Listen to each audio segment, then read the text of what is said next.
From tech titan to global philanthropist, Bill Gates has had a huge impact on the lives of millions across the world. As the co-founder of Microsoft, he's in a sense defined what personal computing has been for all of us. The vision that he had of the personal computer way back in the 70s and its evolution and the transformation of Microsoft has been fundamental in terms of tech, in terms of IT, in terms of the entire sector. And it's time now for Mr. Gates to pen his thoughts down, which is why he's come out with this. This is the first of 3 books. It's called Source Code, My Beginnings, and it's my great privilege to be over here in Palm Springs, in California, to speak about this. Thank you, and I'm delighted to be over here, fly all the way across the world, and I've had a chance to really go through this book. It's very, very interesting. Thank you.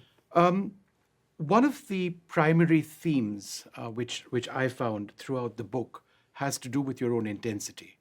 The fact that you've always been driven. I mean, we know that is a fact, but we perhaps didn't know about the extent to which you were focused. And you write, for example, and I quote, "Like one of those watertight hatches on a submarine, I could shut out the rest of the world. Driven by the sense of responsibility I felt for Microsoft, I had closed the hatch door and locked the wheel. No girlfriend, no hobbies. My social life centered around Paul, Rick, and the people we worked with. It was the one way I knew to stay ahead." Could you tell us about how your focus ultimately resulted in you being the Bill Gates we know today? Well, part of my makeup, even from a young age, was that if something was fascinated, I could really dig in on it. So, learning to play cards with my grandmother, having books read to me, reading books, and mathematics early on fascinated me, and so I went into depth. But then I took that to a new level when I started Microsoft, because I knew, there'd be other people trying to do software, and I decided, no, I'm going to make sure we stay ahead. I was always kind of worried somebody else would do well, and so during my 20s, I was really monomaniacal, not only using that ability to focus, but kind of making sure that software was the only thing that I focused on. But you did this even when during school, when you had access to timeshare computers, and that was a huge headache for you. You used to get out of your house, sneak out of your house, get to places, and use computers, get in trouble, and figure out a way of using computers again, and then program to your heart's content. Later on, you went, 36 odd hours on one occasion without sleeping. You just kept writing code. Was that fun for you, or was it towards a pursuit? No, it's super fun. When you write software, you get feedback. You can see, does it come up with the right answer? Does it run as fast as it should? And I was lucky enough to be exposed, starting with the terminal when I'm 13 at the Lakeside High School, the private school I'm lucky enough that my parents sent me to, that there we're just writing what are kind of simple basic programs, tic-tac-toe, Monopoly. It's only later that I do a payroll program, a scheduling program, and then some very complex software by my senior of high school. But I'm given a chance to write, and then various people tell me, okay, that's really good, or that's not good enough. And so I had thousands of hours of it, and I loved it because it had this sense of correctness, of purity, that you immediately know, did you have it right? So I had a Commodore 64 growing up, and you did work with Commodore as well at a certain stage. But it's fascinating to know that some of the code written for the first personal computer was stuff that you did yourself. Could you tell us a little bit about that? Because the historical significance is immense. Yeah, so the first Microsoft product is called a basic interpreter. These machines work at a very low level, so-called machine code, which takes many, many instructions to do even something quite simple. And so you wouldn't want to ask all of the buyers to learn machine code. And so this basic interpreter takes it up to a much higher level. So you can say, print 10 divided by 2, or have a loop where accumulating numbers or draw a graph. And so this basic interpreter made the Altair, this first Yeah. personal kit computer, made it into something that at least hobbyists then could try out game programs, or even particularly as we got disks connected up, more like accounting or payroll programs. Yeah. And so computing was going from being, these super expensive machines that only big companies had, to something that at least small companies and even individuals would have. But it took this basic. Yeah. Now, we didn't define ourselves as just the basic interpreter company. We always knew we'd be writing lots of software. But that was the product that generates our early revenues and allows us to hire a lot more people and do a lot Yeah. more software. When talking about your own personal focus, I found one of the most interesting parts about how you actually sort of start speaking about what you say would today have been diagnosed as being the autism spectrum. And to use your own words, if I were growing up today, I probably would be diagnosed on the autism spectrum. In the time of my childhood, the fact that some people's brains process information differently from others can't widely be understood. When did you realize that your brain, you function differently in a more intense manner? Well, I knew there was something different. I give the example that they asked us in sixth grade to write a report, and I picked a small United States state called Delaware. I ended up turning in a 200-page report, and the other kids were turning in 5 to 10-page reports. Yeah. And I was kind of embarrassed. Wow, did I go nuts over this thing? And teachers were always a little confounded at where I was so capable and also yet so distracted. I literally had teachers at one stage say to me, we should skip you ahead 1 or 2 grades. Yeah. Or a teacher say, no, we should hold you back so you can be more mature. And I certainly, my social skills, particularly with people my own age, other than a few nerdy boys like me, were very slow to develop. And so I had, the advantages of kind of that intense focus, but some of the deficits as well. And, it befuddled my parents and teachers a little bit. And I was very lucky that, going to this private school, I was able to shape that capability into a strength. Was it difficult for you to decide to write about potentially having been on the autism spectrum? Well, I thought it was, maybe helpful to people now who get that diagnosis. Sometimes having a diagnosis is helpful to people because they can learn more about other people. It also, can be pejorative, and I worry, that would hold somebody back. I didn't have that, even though my parents, to deal with that I was causing a bit of tension, pushing back on them, they sent me to a therapist. It was never that he had some word. He was just, hey, you're wasting your time. Your parents are on your side. You're confused. And over a period of a year, he actually succeeded in convincing me that I was, picking the wrong battles to try and push back to them. But it was never about a diagnosis. He gave me some IQ tests and, told me that my mental style might be a positive thing. So it's a different world now. Kids are not allowed to go out and hike quite in an open-ended way, or to sneak out and try to find computing time. So I had parents that set good examples, had good values, but gave me free rein and sent me to this really great school. Did you grow out of what you believe you were in on the autism spectrum? Do you believe that as you grew up, you matured more, you changed, you physiologically changed, your interests grew, new relationships happened, that perhaps you weren't the same way as you were when you were growing up? Well, I think those tendencies are always there. I mean, I still love to take a 500-page book and go off and read it and try and fit it in to the knowledge I have. I don't, I've learned to socialize, of course, to hire people and run a big company.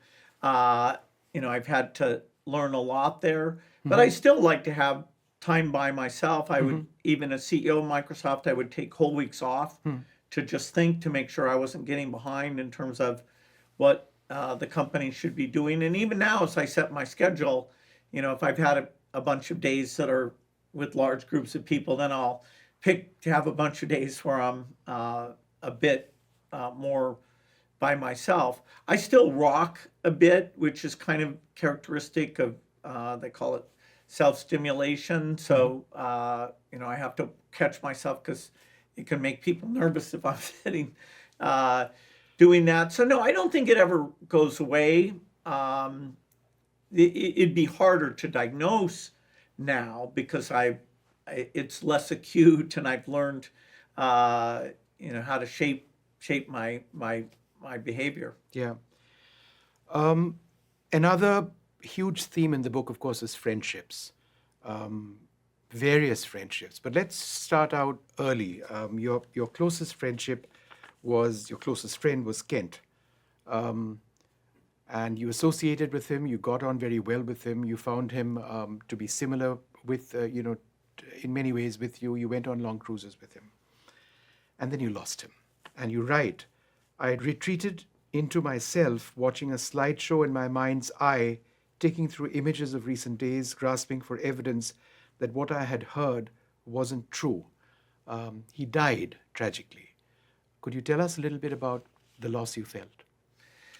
Yeah, my childhood really only had this one traumatic event in it. I'd had grandparents die, but at a pretty old age, and I'd never even contemplated the idea that somebody close to me, not to mention my very best friend, would just be killed. He had signed up for this mountain climbing class that both he and I and his parents thought was a little unusual because that wasn't what he was good at, but he was, once he decided to do something, put huge energy into it.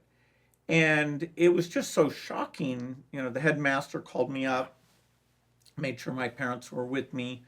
But I had a few months there where I was just so taken aback that life could have that uncertainty.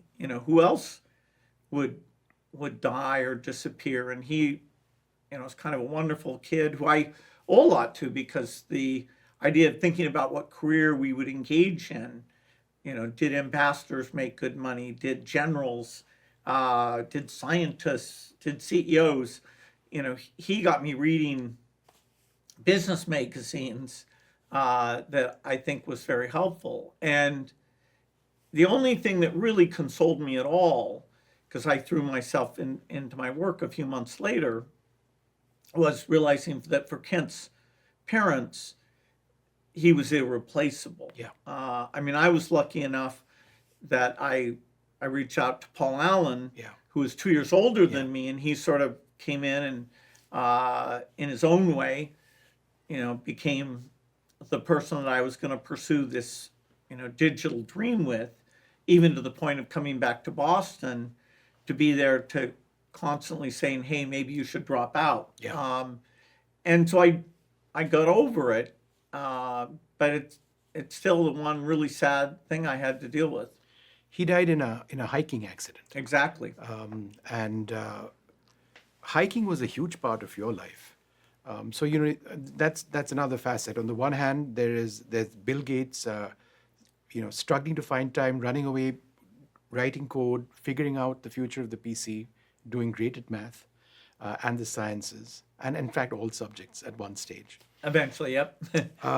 And yet having the time and the freedom and the independence to actually go out there and way out there.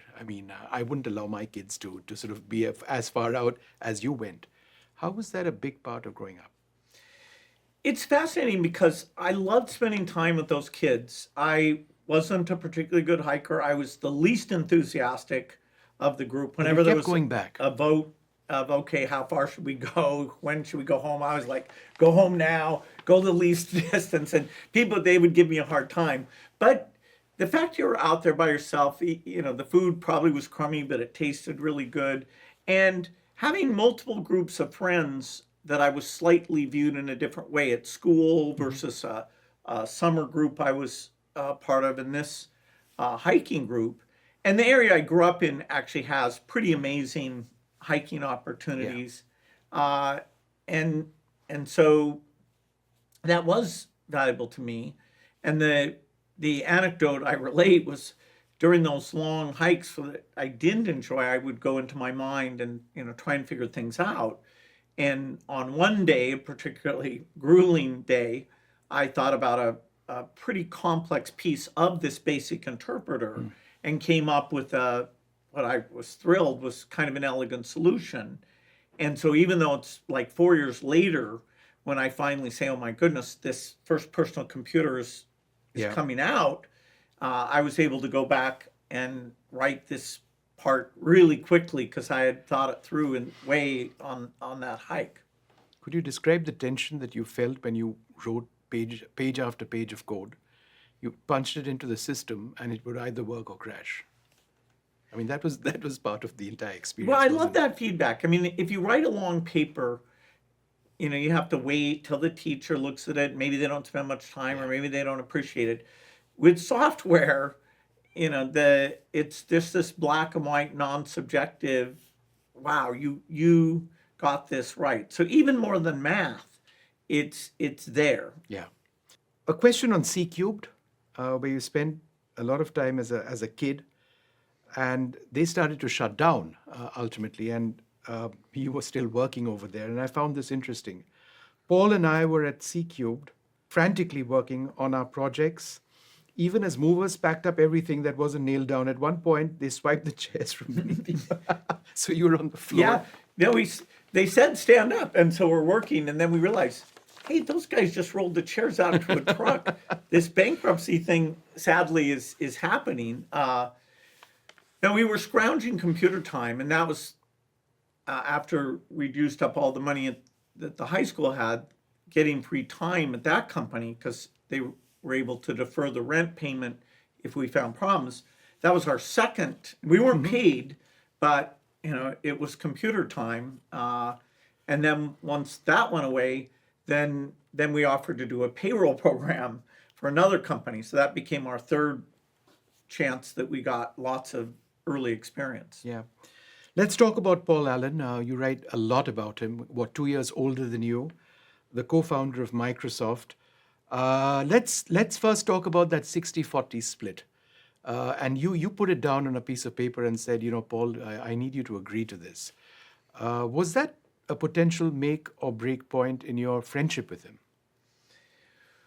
Well, I had a certain can-do attitude and kind of a willingness to learn how to hire people and all this stuff that wasn't really Paul's thing. And so Paul, in terms of the vision of the company, he's absolutely critical. He's such a deep thinker.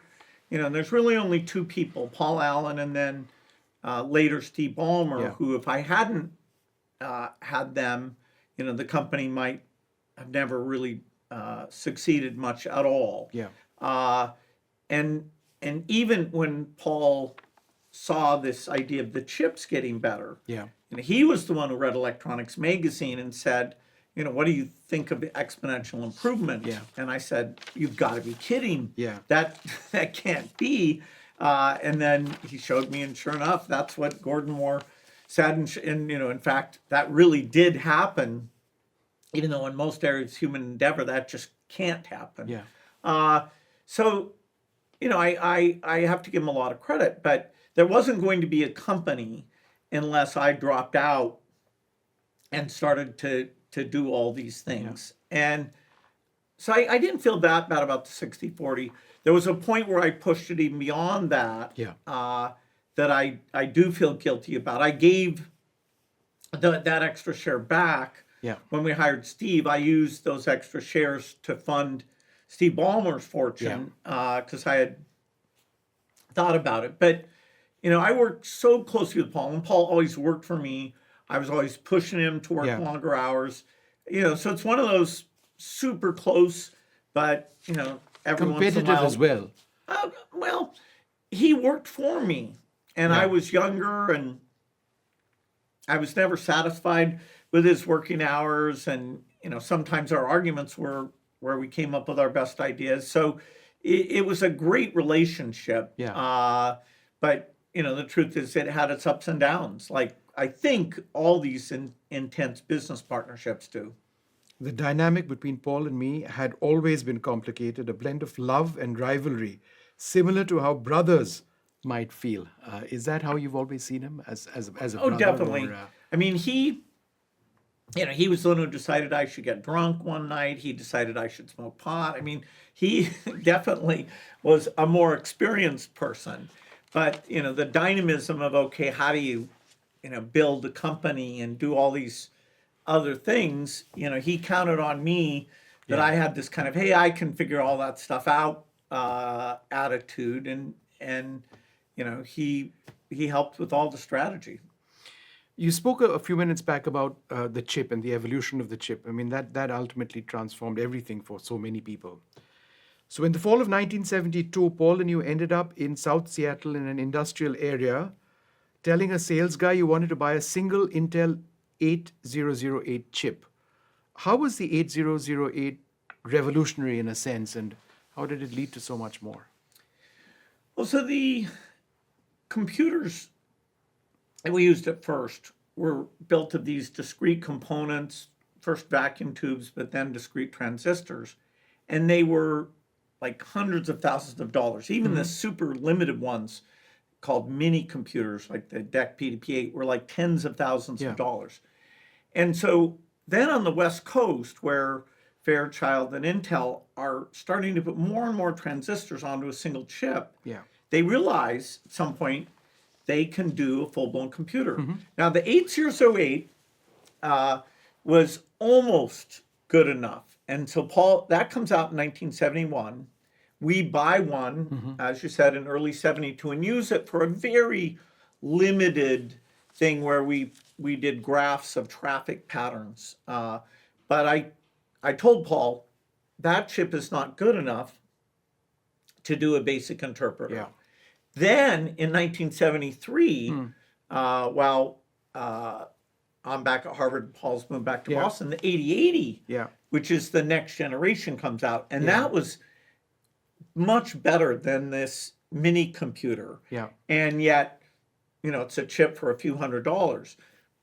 So we actually, by taking that 808 and building this special machine for our traffic volume work, it gave us another hands-on experience of, okay, how do you write software for this? And so then when the 8080 comes, we're like, oh no, pretty soon there'll be personal computers. And yet it's not till the end of 1974 that the very first kit personal computer actually gets announced. And yet the 8008 chip was, in your words, the single most significant event in your professional life at that stage. Well, the microprocessor, if those transistor magicians, the semiconductor industry, hadn't been performing this miracle, then everything about, hey, software is going to be important and valuable, it's not that interesting. We're entirely dependent. And so, to see that thing and think, oh my God, in that case, there's tens of thousands of transistors. Now, there's billions of transistors on even in your pocket, your cell phone, even not a very fancy one. So, I always have to give credit to that piece, which, Paul wanted us to be a hardware company. And I said, no, I just want to do software, because eventually people will know that's the limiting factor.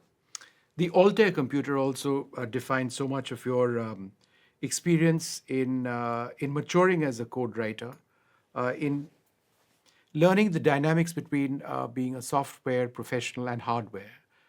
You thought at one stage about potentially getting into hardware, then decided that no, software was where it was. And you ended up, in your words, writing, and the quote is this: with that, the first piece of software written for the first personal computer came to life, and you did this on the Altair computer. That's incredible.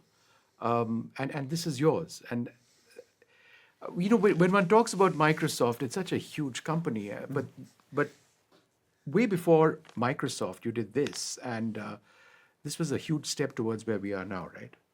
Yeah, no, it was incredible.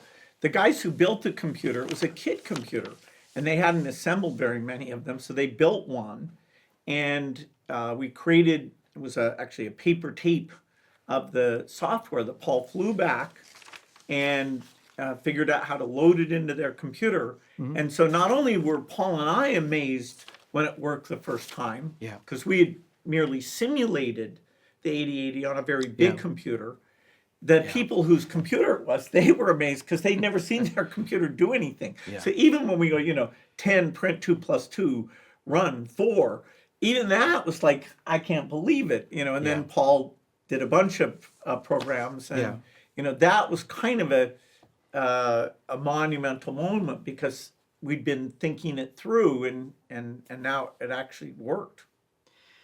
And then, of course, Harvard. An incredible achievement to get into Harvard. Your parents were extremely happy. And then there was that big decision when you and Paul started getting serious about Microsoft, and you wrote a letter to Harvard stating, "A friend and I have a partnership, Microsoft, which does consulting relating to microprocessor software. The new obligations we have just taken on require that I devote my full-time efforts to working at Microsoft." How old were you when you wrote this? 19? 19, yeah. So at 19, you decided to quit Harvard. That was one heck of a choice for a 19-year-old. Well, yes and no. I mean, let's say Microsoft had failed. It's not like they locked the door. I officially went on leave. And even if it had been 2 or 3 years later, I could have gone back. And, I could have taken a job doing, any type of software. The point where I get scared is when I'm hiring people who have kids and they're literally moving their family first to Albuquerque, later to Seattle. And I'm like, wow, what if my customers don't pay me? Early in the company, we had one time where because of a dispute with our first customer, we were short on cash. But, I made sure thereafter to always have enough money in the bank to pay the payroll, even if we weren't paid for the next year. Yeah, we'll come to that in a moment. Good. Because that's a key part of the steps that led up to Microsoft becoming big. But I just want to run you through to your first year in Harvard, where you had this conversation with your freshman advisor. And you write, "I recall diving into that hyperkinetic stream of thought typical of me at that time. You spoke to the advisor explaining why you'd signed up for the psychology class. Absorbing the swirl of words, your advisor said you are very precocious." What was that conversation all about? Well, it was so funny because this word precocious, the only time it had ever been used around me before, it was precocious brat. Yeah. And so my mom would say that to me, and I didn't understand specifically, but it was definitely a negative thing. Yeah. And so I sitting in this meeting with this advisor and probably, talking too much. And then when he uses this word, I'm like, oh God, I must have really offended this guy. Yeah. And so I left that meeting and told my friends what happened. And they're like, you're an idiot. That word is actually, a nice word. And I was like, oh gosh. So my advisor was a super person, but briefly I thought he was attacking me. Let's just talk about the legal case which you fought with MITS, right? Right. And that was huge because, as you mentioned, there was a stage when they owed you royalties for the work that you'd done. Then you went to court, and you were just a bunch of young kids. Your father assisted you in a sense with advice, and you ended up winning that case. What would have happened if you hadn't won that case? It would have been a setback, but not a fatal setback. I mean, I would have had to start completely from scratch and write a different basic interpreter, and show that I hadn't used that one because they were claiming that their exclusive license allowed them to refuse to sell it. Now, when I'd done the contract, I'd been pretty careful to make sure that couldn't happen, and that's why we prevailed. But there were about 6 months there where we were waiting for that decision, where the cash flow was tough and I couldn't be absolutely sure. And thank goodness we didn't have to go back and redo everything. And in fact, MITS had to pay us a bunch of money, several $100,000, which at the time was a bunch of money. Huge. And that was fantastic, since we were then full speed ahead. And then I made sure never to be in that position again. You felt deeply offended that all the work that you did, there was a fundamental disrespect there, that you were owed your dues. So, you went about this with a sense of vengeance almost. It was my life. And, I knew the customers enjoyed it. We were listening to them and adding features for them. And, so it would have been ironic if, we hadn't been able to continue. Everything you do or you did at that stage was with the vision of the computer becoming smaller, becoming less expensive, and the evolution of the chip actually expanding greatly. Things wouldn't be the same had that not happened, right? That's right. If Moore's law, this exponential improvement, hadn't continued, then you can't do graphics interface and Windows and and they have to make the computer faster. They have to make the storage much better, called hard disks, and they have to make the communications better, all this optic fiber stuff. So there's people performing miracles that allow software today to, be gigantic and way, it would be too slow without that improvement. Yeah. And in terms of the goal of Microsoft, and you write, in terms of what you wanted to do, Paul and I were totally aligned on the vision to create the leading PC software maker. The goal was like a prize we could glimpse on the other side of a river, but it was clear to me by the end of 76 that the ambition to be the first to get there, to be the fastest, to build the best, is what drove you, right? Why was speed so important? Were there other competitors? Well, at first there weren't, because we were significantly the first, and the other companies that came along, they would write one piece of software, like a word processor or an early spreadsheet. Our concept was very horizontal. We were going to be the best at hiring software people. We're going to write the best software tools for debugging, and we are going to write every kind of software for this personal computer. Spreadsheets, databases, every computer language. And actually, it's all these single point competitors literally for over a decade until Google comes along. Yeah. And although they start with search, they very quickly morph to just hire lots of smart people and do lots of software. And so they were the first where they thought about being a software factory. Yeah. There were some fine companies, products like VisCorp with a spreadsheet, Lotus with 123, WordPerfect, WordPro. Most of these names, a lot of people haven't heard of nowadays. But there were a lot of very good single product software companies. But we were able to outrun them. And my sense of, let's not slow down, probably helped us stay ahead and even take those single product categories and take a leading position. Did you ever visualize a scenario back in the late 70s that we'd be in an era of AI sometime in the future? Yes, the question of what can software do that humans can't, and what can humans do that software can't? Anybody who works on this stuff, even before I'm born, Alan Turing raises the question of, will computers be able to fool humans by talking in a very deep way? And so this idea of, okay, can you translate? Can you look at a picture and recognize it? Can you listen to a stream of speech and recognize it? There were lots of people working on that, but the progress was embarrassingly slow until about 12 years ago, when this neural net technique that had sort of been toiling in obscurity, but when the scale of computation allowed people like Hinton and others to bring this, then we start to make more progress than was expected. And then now, we still don't have reading and writing. Yeah. But then these large language models that, when I finally see, it's only about 3 years ago still, when I finally see GPT-4, Yeah. I'm just blown away because I've been thinking, hey, it's still going to take a while.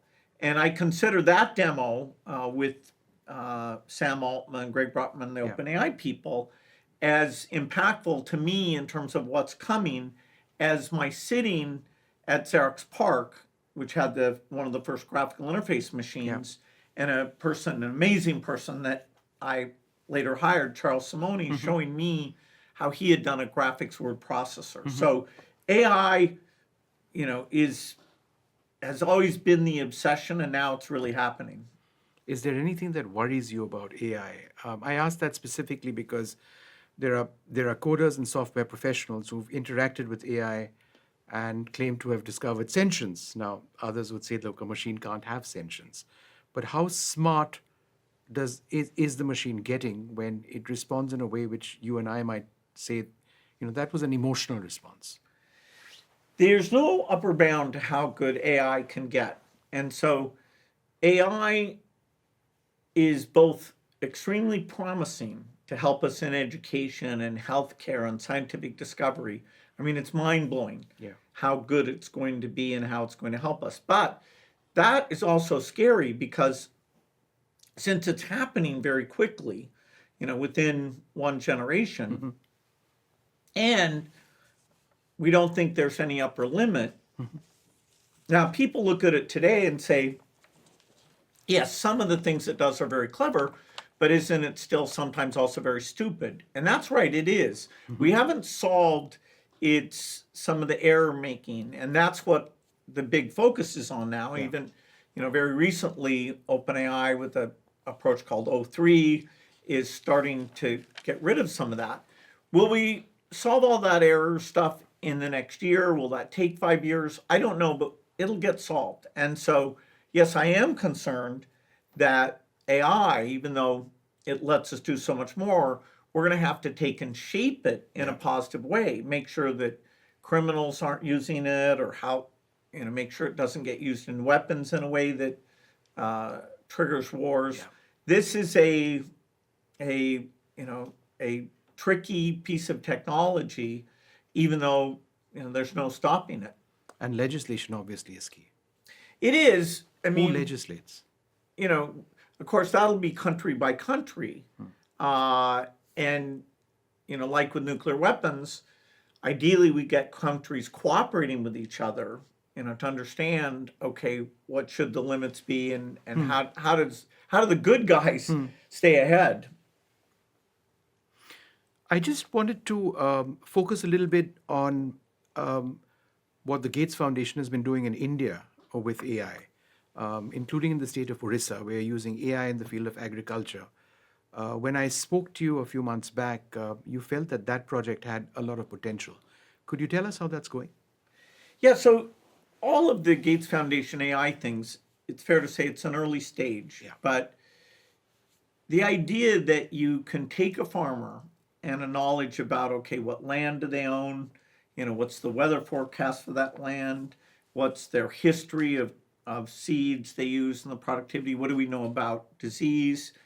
And almost to have an expert person, even if it's a very small plot of land, give them advice.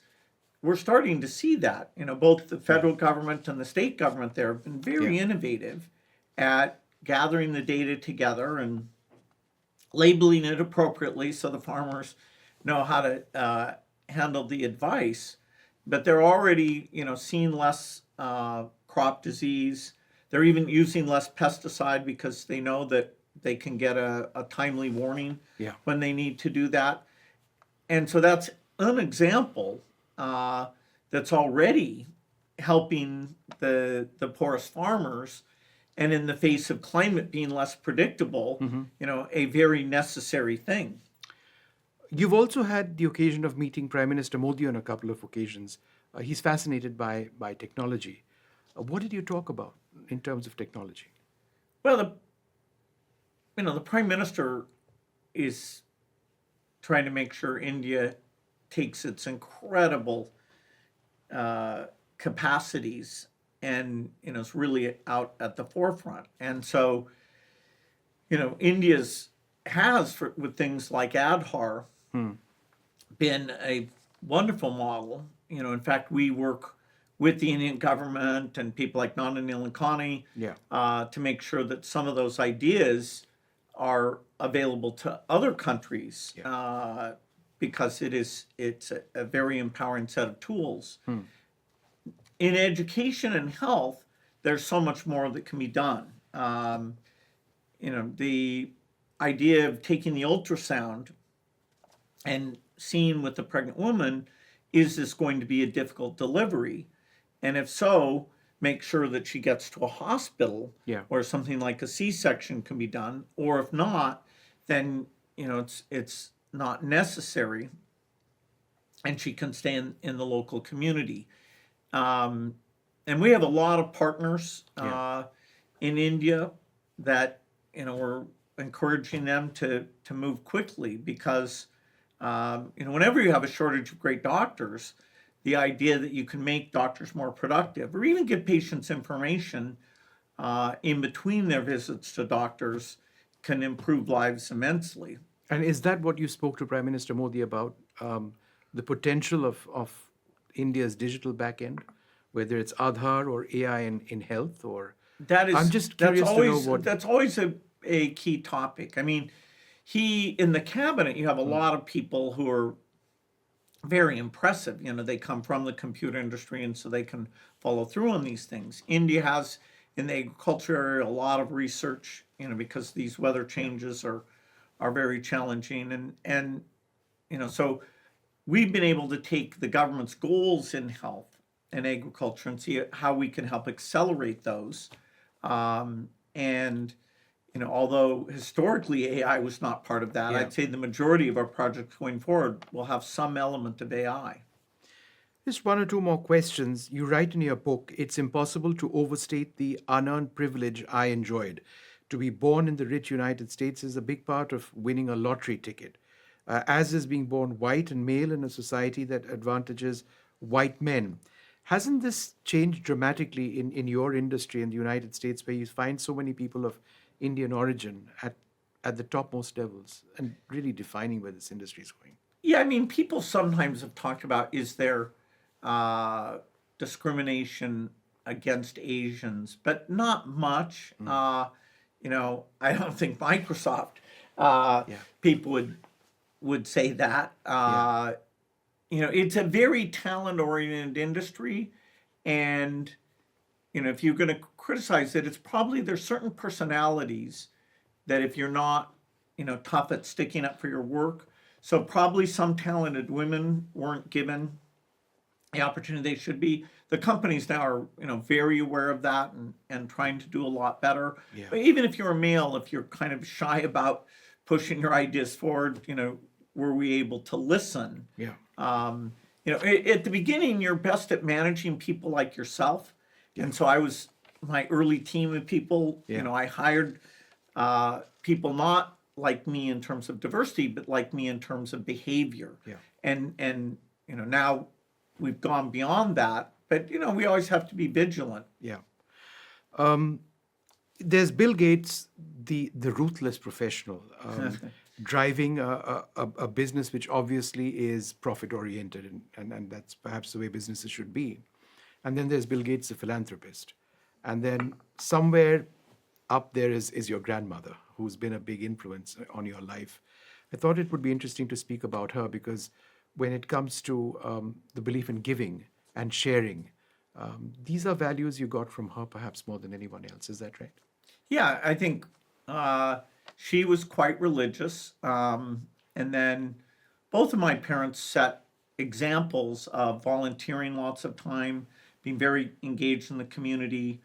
And so both explicitly from my grandmother and parents and by example, this idea that, okay, if you're successful, eventually you're going to have to think about how that money goes back. I always had that in mind. And then, in the 1990s, I started studying it. And then in the year 2000 is when I made the gift that made the Gates Foundation the biggest. And then 8 years after that, retired from my full-time work in 2008. And since then, and for the rest of my life, the Gates Foundation will be my full-time work. Yeah. It's been wonderful speaking to you, Mr. Gates. And Source Code, My Beginnings, I think it's a wonderful name for this book. I'm just going to show it one more time as we wrap up this conversation. It's fabulous to learn about Bill Gates and his beginnings and how Microsoft became Microsoft. This is just part one of part three. But I guess a lot of the ideas that you have in this book is what defined you in the years ahead. Thank you very much Thank you for speaking to us. Thank you.